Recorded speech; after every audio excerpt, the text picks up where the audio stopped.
भारतातील 12 ज्योतिर्लिंग. ज्योतिर्लिंग म्हणजे भगवान शिवाचे स्वयंप्रकट तेजस्वी रूप. भारतात एकूण 12 ज्योतिर्लिंगे आहेत. 1. सोमनाथ ज्योतिर्लिंग, प्रभास पाटण, गुजरात. हे पहिले ज्योतिर्लिंग मानले जाते. चंद्रदेवाने येथे महादेवाची उपासना करून शापातून मुक्ती मिळवली. 2. मल्लिकार्जुन ज्योतिर्लिंग, श्रीशैलम, आंध्र प्रदेश. शिव आणि पार्वती आपल्या पुत्र कार्तिकेयला भेटण्यासाठी येथे आले अशी श्रद्धा आहे. 3. महाकालेश्वर ज्योतिर्लिंग, उज्जैन, मध्य प्रदेश. दक्षिणाभिमुख असलेले हे एकमेव ज्योतिर्लिंग आहे. येथील भस्म आरती जगप्रसिद्ध आहे.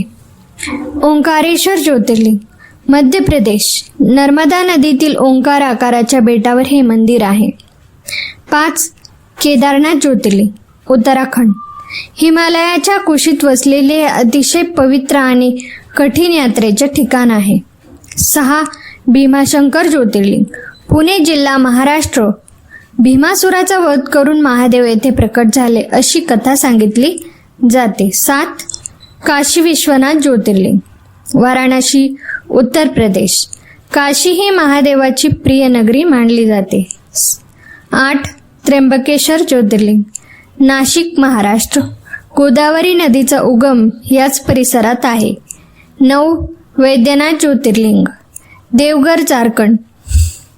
रावणाने येथे महादेवाची कठोर तपश्चर्या केली अशी मान्यता आहे. 10. नागेश्वर ज्योतिर्लिंग, द्वारका, गुजरात. नागांच्या संरक्षणासाठी महादेव येथे प्रकट झाले अशी कथा आहे. रामेश्वर ज्योतिर्लिंग, तामिळनाडू. भगवान श्रीरामांनी लंकेवर जाण्यापूर्वी येथे शिवलिंगाची स्थापना करून पूजा केली. 12. घृष्णेश्वर ज्योतिर्लिंग, छत्रपती संभाजीनगर, महाराष्ट्र. हे 12वे आणि अंतिम ज्योतिर्लिंग मानले जाते. एलोरा लेण्यांच्या जवळ आहे.